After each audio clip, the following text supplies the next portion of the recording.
you have to understand that actually the people that fight a lot, and for those of us, when we get in fights, and usually those are when in our youth, um, and uh, you're looking for a fight. There's insecurities.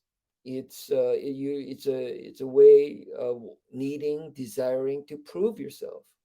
So, um, and people have to go through that process. It's dealing with fear, right? Um, but when you have overcome that fear, you are more confident and empowered, and you know that you're able to handle yourself, and you don't have this sense of curiosity or this insecurity. Can I, is it possible? And prove to others that you're actually strong, because inside you're insecure, you're weak, and you need to prove to yourself, to others, that yeah, you're strong. And that kind of person, that stage in our lives, you're looking for fights. Um, and uh, in fact, that's why the idea of live by the sword, that idea what you're just talking about, is essentially overcoming our primal fear. And primal fear is fear of death. That is above all fear. So, I say, in order to truly live, you have to accept dying. You have to embrace death in order to live. So, living, being afraid of an altercation, living, being afraid of dying, or being afraid of being attacked, you contract. And all of your actions, everything you do, and the way you see the world will completely change.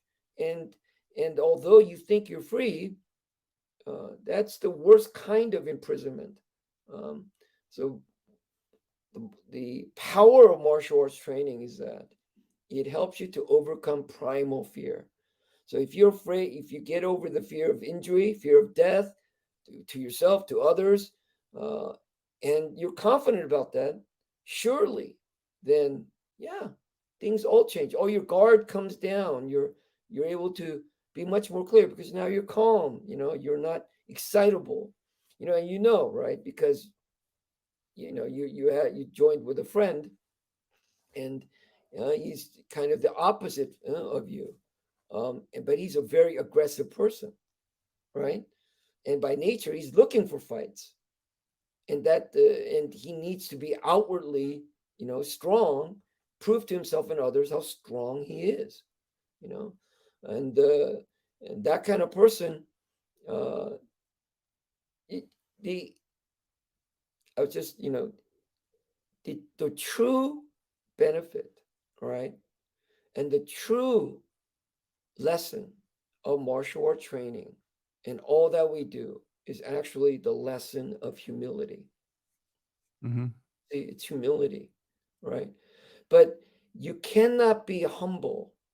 It's different. It's to be quiet, subdued, submissive, because you're a weak person and you don't have a choice, okay? Because you're living in fear. That's not humility. You see, humility is having the power, knowing you're confident and you're strong enough, right? But you choose, it's a choice. You choose to surrender or be submissive, okay? You choose. You realize the fight is not worth it, because at the end of the day, you both lose. You hurt someone, you lose. The person you hurt, you lose. You hurt somebody else, you lose. Um, so unless you're a sociopath and you're psychotic, you can't take pleasure in that, right? So if you take pleasure in hurting other people, there's a big problem there, Yeah. right? And many people do martial arts for that reason.